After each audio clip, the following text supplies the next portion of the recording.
I'm back. Anyway, what I was saying was basically,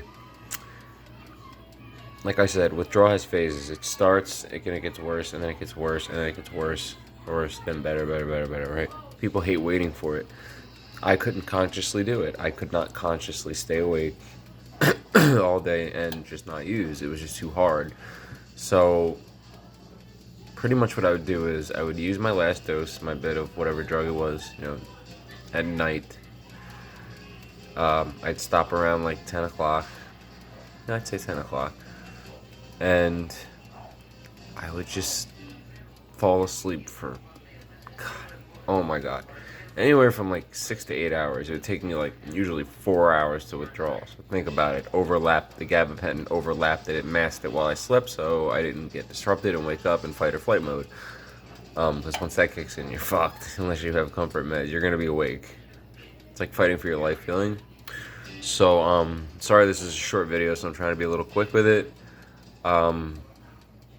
Sleep myself into a fucking coma. I'm sorry I take benzos. I don't take benzos like that. I do not take benzos. If I take a .2025 whatever right now, it'll like knock me out completely. So I don't have a tolerance to it. And when I did not have a tolerance to it is when I would pull this off because I was too busy using the other drug. So I'd sleep myself into a coma for like anywhere from 6 to 8, 8 to 10 hours sometimes. Sometimes I wake up and I actually go back to bed. I'd smoke a little weed and go right back to bed. It was so weird. Because usually if it's just cold turkey, you can't do that. You're up, and you're up for fucking days, weeks, who the hell knows. So my thing is the trauma that comes from the fight or flight has its origin.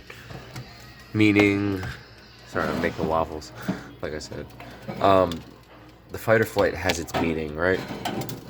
Meaning like fight or flight, there's a reason behind it. Your reason is your body's in shock, your mind's in shock, you can't focus because all you can focus on is the drug, whatever. So if you're sleeping, you can't really do that. I'd rather have a nightmare like that feels like it ends in 5 minutes than have all day to overthink everything and practically end up relapsing. So you have no more butter. So yeah, I'd knock myself into a coma.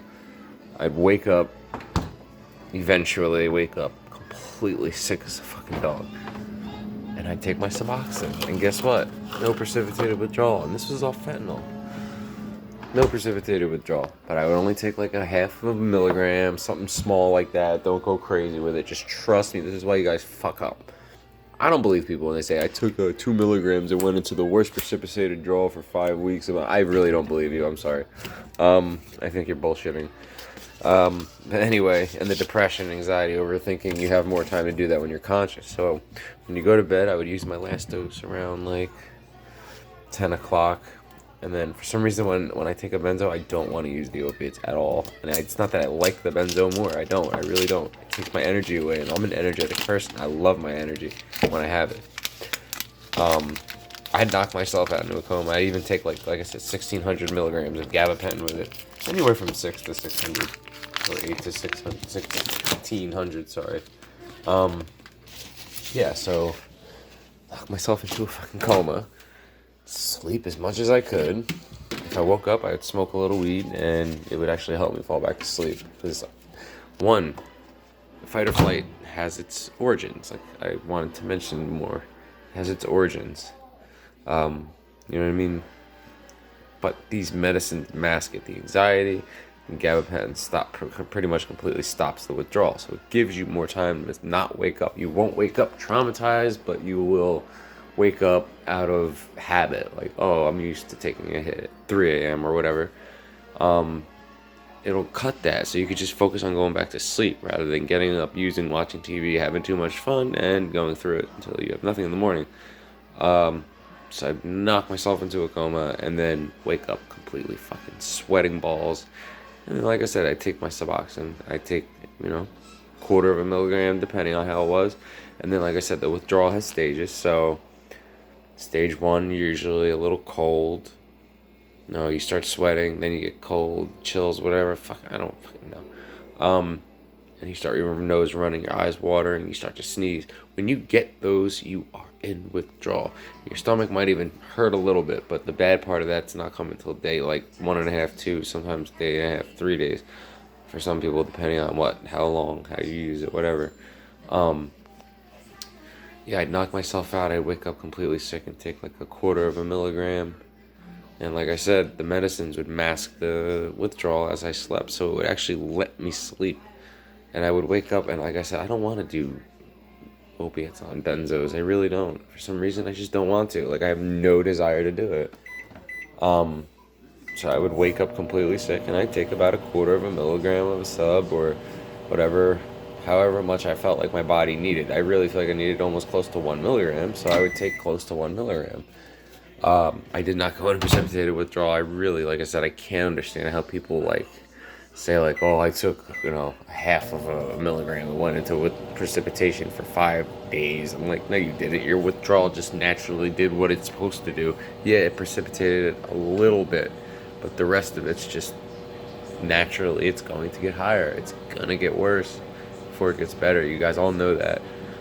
So I'd sleep myself into a coma, wake up sick, and I would take about that much Suboxone, and I had no precipitated withdrawal. This is how you start the Bernese method without pretty much scaring the shit out of yourself. You know what I mean? This is how you do it.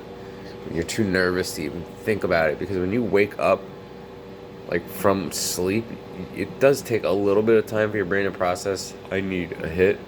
So within that little tiny span of time, you don't care. Like, I used to take the fucking Suboxone and I wouldn't even think about precipitated withdrawal. I just sit there under my tongue and I start to feel one symptom go away. And you're going to notice within some hours, it's going to get worse. And all that means is you need more sub. And then the same thing happens again, and you need more sub. And then you'll eventually reach anywhere from like 10 to 16 milligrams of it, and you will be stabilized, and it won't get worse, and that's it. Then you can continue your little journey. Get it the fuck over with. Anyway, I'm going to eat. That's how I think, and how, from my experience, what it was like, and how to get through the anticipation of the withdrawal, and minimize the fear completely. Because when I woke up, I didn't know what the fuck was going on. Where am I? I'm telling you, that mixture of Gabapentin and Xanax knocks you out. But yeah, you know what I mean? That's how I did it. It's just my experience. Salute and good night.